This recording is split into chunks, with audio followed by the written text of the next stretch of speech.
Hello friends, welcome to my channel Sumathi's garden. నేను మీ Sumathi. Friends, ఈరోజు మనం ఈ వీడియోలో ఒక ముఖ్యమైన సబ్జెక్టుని తెలుసుకోబోతున్నాం. గార్డెన్ పెంచుకునే వాళ్ళు 4 మొక్కలు ఉన్నా పర్వాలేదు, ఒక్కసారి ఈ వీడియో కంప్లీట్గా చూడండి. మీకు చాలా ఉపయోగంగా ఉంటుందని నేను చెప్పగలుగుతాను ఈ వీడియోలో. ఎందుకంటే మొక్కలు పెంచుకునే వాళ్ళకి ఎటువంటి ఎరువు వేయాలి అని ఒక సమస్య ఉంటే ఆ చీడపీడల నుంచి మొక్కల్ని ఎలా కాపాడుకోవాలనేది పెద్ద టాస్క్గా ఉంటుంది. ఆ చీడపీడల్లో ఈరోజు మనం మాట్లాడుకునేది ఒక పెద్ద సబ్జెక్ట్ అనుకోవచ్చు. ఇప్పుడు ఏదైనా ఒకటి చిన్న చితక వచ్చిందంటే ఆ మొక్క మాత్రమే పాడవుతుంది. కానీ కొన్ని రోగాలు వస్తాయి చూడండి, అవి ఆ మొక్క పాడైంది చాలక గార్డెన్లో ఉన్న అన్ని మొక్కల్ని పాడు చేసేస్తుంది. అందులో ముఖ్యంగా ఈ పౌడర్ మిల్డ్యూ. ఇది చూడటానికి చాలా సింపుల్గా అనిపిస్తుంది. కొన్ని ఆకులు మాత్రం ముందు పండుబారిపోతుంది. అలాగే మనం వదిలేసామనుకోండి, తీగ మొత్తం తీసేసుకుంటుంది. ఆ తీగలు ఎటువంటి కాయలు రావు. అది ఇంకా ఆ తీగలు తీసేయాల్సిందే. అప్పటికే పక్కన ఉన్న అన్ని మొక్కలకి అది స్ప్రెడ్ అయి ఉంటుంది. దీన్ని ఏం చేయాలని చాలామందికి అర్థమవుదు. మా ఇంట్లో ఉన్నట్టుండి పాడైపోయింది మొక్క ఎందుకు అని అడుగుతూ ఉంటారు. దీనికి రీజన్ ఏంటంటే చీడపీడలు. ఇది రాగానే మనం దాన్ని నోటీస్ చేస్తే ఏదైనా మనం చేయటానికి ఒక ఛాన్స్ ఉంటుంది. అదే కొన్ని రోజులు మనం నెగ్లెక్ట్ చేసి వదిలేసామనుకోండి, మళ్ళీ తర్వాత ఏం చేసినా ఆ మొక్కని మనం ఇది చేసుకోలేము, అంటే మంచి చేసుకోలేము. అందులో ఇదొకటి, ఈ పౌడర్ మిల్డ్యూ. చూడటానికి చాలా సింపుల్గా కనిపిస్తుంటుంది. ముందు ఏదో చిన్న పౌడర్ వేసినట్టు, ఏదో తెల్ల మచ్చ వచ్చినట్టు ఆకుల మీద అక్కడక్కడ కనిపిస్తూ ఉంటుంది, ఏదో ఒక ఆకుల మీద. ఇది ఎప్పుడు కనిపిస్తుంది అంటే వర్షాకాలంలో కానీ లేకపోతే చలికాలంలో ఇది ఎక్కువ కనిపిస్తూ ఉంటుంది. దీనికి రీజన్ ఏంటి, ఏం చేయాలని కూడా ఇదే వీడియోలో నేను చెప్తాను. మీరు కాస్త ఓపికతో చివరి దాకా స్కిప్ చేయకుండా చూడండి. తర్వాత నెక్స్ట్ స్టేజ్కి వచ్చేసరికి ఈ కొంచెం లైట్గా ఉన్న తెల్ల మచ్చ ఇలా కనిపిస్తూ ఉంటుంది. ఇది వచ్చి ఇలా అంటే ఇప్పుడు ఒక తీగ ఉంది, సొర తీగ ఉందనుకోండి, స్టార్టింగ్ అంటే మొదట్లో ఉన్న ఆకుల మీద ఇది కనిపిస్తుంటుంది. చిగుళ్ళ మీద ఇది ఎక్కువ కనిపించదు. ఎప్పుడైనా ఒకటి గుర్తుపెట్టుకోండి. అందుకే నేను ఎప్పుడు ప్రతి వీడియోలో చెప్తూ ఉంటాను, ఆ ఆకుని కింద ఉన్న ఆకులన్నీ తీసేసుకుంటూ ఉండండి, అప్పుడు కొద్ది చీడపీడలు కంట్రోల్గా ఉంటుంది అనేసి. చూడండి, ఇది పౌడర్ మిల్డ్యూ. ఇది ఒక పైన చూడటానికి ఇలా ఉంటుంది. ఒకసారి ఆకుని తిప్పి కనుక చూస్తే మనకి క్లియర్గా సినిమా కనిపిస్తుంది. అంటే ఆకుని అది ఎంతవరకు పాడు చేసిందని తెలుస్తుంది. దీనికి ముఖ్యమైన రీజన్ ఏంటంటే ఆకులు ఎక్కువ అవ్వడము, అంటే దానికి సరిగా గాలి వెలుగు తగలకపోయేసరికి ఇది ఎక్కువ స్ప్రెడ్ అవుతుంది. ఇది ఒకటి వైరస్ లాగా. ఇప్పుడు మామూలుగా మన మనుషులకి వైరల్ ఫీవర్ వస్తూ ఉంటుంది చూడండి, ఒకరికొకరి అంటుకుంటూ పోతుంది కదా, అలాగే ఇది కూడా ఒక ఆకు నుంచి ఒక ఆకుకి, ఒక మొక్క నుంచి ఇంకొక మొక్కకి, ఒక గార్డెన్ నుంచి ఇంకొక గార్డెన్కి వస్తూ ఉంటుంది. ఇది నేను ఇందాక చెప్పినట్టు ఎండ తక్కువ పడితే ఇలా వస్తుంది. ఇప్పుడు అస్సలు ఎండ రాకుండా ఎప్పుడు వర్షం వస్తూ ఉన్నప్పుడు లేకపోతే చలికాలం స్టార్టింగ్లో ఇలా కనిపిస్తూ ఉంటుంది ఈ వైరస్. ఇది రాగానే ఏం చేయాలనేది ముఖ్యంగా తెలుసుకోండి. ఇది కనిపించగానే మీకు ఆకులు ఇలా తెల్లగా కనిపించిందని అనగానే ఒకసారి ఆకులు మొత్తం తీసేసేయండి.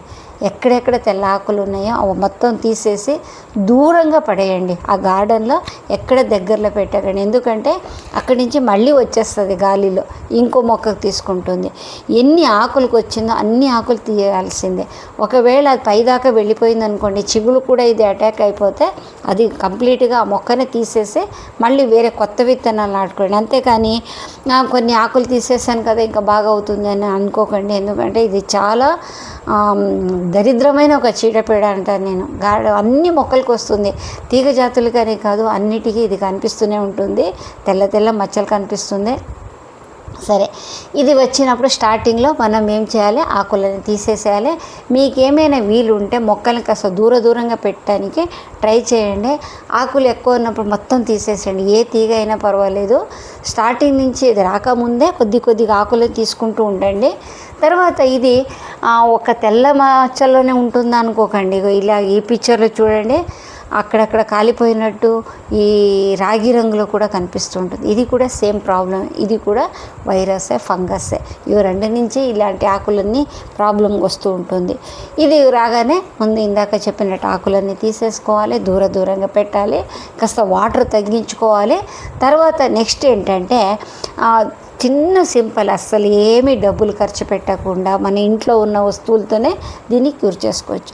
ఇది వచ్చకన్నా ముందు నుంచే మనం జాగ్రత్త తీసుకుంటే ఇంకా బెటర్ అని నేను చెప్తాను. అంటే అప్పుడప్పుడు వేప నూనె స్ప్రే చేయడం కానీ, లేకపోతే పుల్లటి మజ్జిగ స్ప్రే చేయడం కానీ, మట్టిలో మంచిగా కంపోస్ట్ వేయడం కానీ, ఇటువంటిదన్నీ చేస్తూ ఉంటే ఈ రోగాలు రాకుండా ఆ మొక్కలకు మంచి హెల్తీగా ఉంటుంది.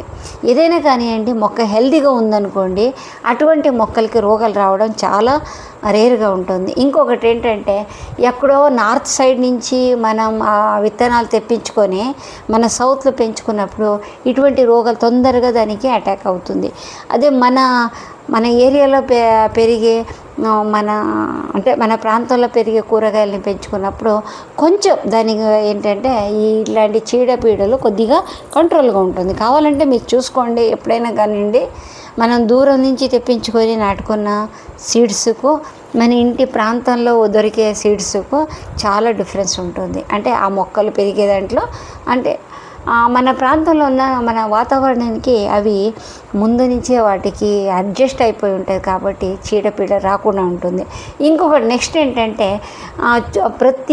ఇప్పుడు ఒక 10 మొక్కలు ఉన్నాయనుకోండి, చాలామంది ఏం చేస్తారంటే లైన్గా ఇప్పుడు మిర్చి ఉంటే లైన్గా మిర్చి పెట్టేస్తారు, వంగ ఉంటే లైన్గా వంగ పెట్టేస్తారు, టొమాటో ఉంటే లైన్గా టొమాటో పెట్టేస్తారు. అట్లా కాకుండా ఒకటి టొమాటో, ఒకటి వంగ, ఒకటి మిర్చి ఇట్లా చేసుకోండి. అప్పుడు ఏమవుతుందంటే ఒక మొక్కకి వచ్చిన రోగం ఇంకొక మొక్కకి కొద్దిగా మనం దాన్ని అరికొట్టవచ్చు. ఇదొక చిన్న టిప్పు. ఇంకా సరే, ఇది మామిడి చెట్లు కూడా ఇది కనిపిస్తుంది, అది కూడా ఒకసారి గుర్తించుకోండి. దీనికి ఏం చేయాలని నేను చెప్తానన్నాను కదా. చీప్గా రూపాయి ఖర్చు లేకుండా మీ ఇంట్లో పచ్చి పాలు ఉంటుంది కదా, ఆ పాలు ఒక గ్లాస్ తీసుకోండి, చిన్న గ్లాస్ అయినా పర్వాలేదు. దానికి ఒక 4-5 గ్లాసులు వాటర్ కలపండి, ఎందుకంటే అది పల్చగా ఉండాలి. పాలని మనం డైరెక్ట్గా మంచి పాలన వేసే అవసరం ఏం లేదు. ఒక చిన్న గ్లాస్ పాలు, ఒక 4-5 గ్లాసు వాటర్ తీసుకొని దీన్ని మంచిగా మిక్స్ చేయండి. కొంచెం దీనికి సోడా పొడి కూడా వేసుకోవచ్చు. ఇది మనం తింటాం చూడండి, ఈ మిర్చి బజ్జికి ఇటువంటివన్నీ వాడతామే, అటువంటి సోడాని కొంచెం ఈ పాలలో కలపండి. ఇవి మన వారానికి ఒకసారి స్ప్రే చేస్తే సరిపోతుందా అని చాలామంది అడుగుతూ ఉంటారు. అట్లా ఉండదండి, రోజు విడిసి రోజు మనం స్ప్రే చేస్తూనే ఉండాలి. ఇంతకన్నా ముందు చెప్పినట్టు ఆకులన్నీ ముందు తీసేసి మంచిగా ఉన్న ఆకులకి కింద వెనక భాగం కూడా మొత్తం తడిసేటట్టుగా మనం స్ప్రే చేయాలి. ఒకవేళ మీ దగ్గర పాలు లేదు, పచ్చి పాలు లేదు అనుకుంటే సోడా వాటర్ కూడా మనం స్ప్రే చేయొచ్చు. దీనికి ఎటువంటి నూనె ఏమీ వేసే అవసరం లేదు.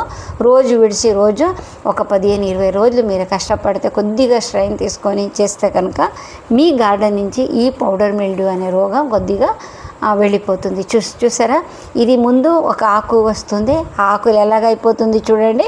కొన్ని రోజులకి నెక్స్ట్ ఆకు అలాగే అయిపోతుంది, తర్వాత నెక్స్ట్ ఆకు, ఇలా పైదాకా వెళ్ళిపోతూ ఉంటుంది. ఈ పాటికి పక్కన ఉన్న ఏదైనా తీగలు ఉంటే వాటికి కూడా వస్తూ ఉంటుంది. సింపుల్గా నేను మీకు చెప్తున్నాను, నేను మళ్ళీ చెప్పిందే చెప్తున్నాను అనుకోకండి, ఎందుకంటే కొంత బిగినర్స్కి అది అర్థం అవ్వదు. మనం చెప్పేస్తాం ఇది పౌడర్ మిల్డ్యూ అండి, దీనికి పాలు స్ప్రే చేసేసేయండి, సోడా వాటర్ స్ప్రే చేయండి అంటే వాళ్ళకి ఆకులు ఎలాగొస్తుంది ఏంటి అని కూడా తెలియాలి కదా. మనం ఎక్స్పీరియన్స్ ఉన్న వాళ్ళకైతే ఆకులు చూడగానే చెప్పేస్తాం, దీని పౌడర్ మిల్డ్యూ వచ్చింది, అరే ఇది ఇంకొకటి వచ్చింది, మరొకటి వచ్చింది అని మనం టక్కున చెప్పగలుగుతాం. బిగినర్స్కి కష్టం కాబట్టి నేను కొద్దిగా డీటెయిల్గా చెప్పాను. మీకు ఈ వీడియో నచ్చింది అనుకుంటున్నాను. నచ్చితే ఒక లైక్ ఇవ్వండి, ఏమనిపించిందని కామెంట్ సెక్షన్లో చెప్పడం మర్చిపోకండి. ఒకవేళ నా ఛానల్ ఇంకా మీరు సబ్స్క్రైబ్ చేసుకోకపోతే ఒకసారి సబ్స్క్రైబ్ చేసుకోండి. మీకు వీడియో ఇంకా చాలా నచ్చిందంటే కింద హైప్ అని ఉంటుంది కదా, అదొకసారి ప్రెస్ చేయండి. నెక్స్ట్ వీడియోలో వద్దాం, అప్పటిదాకా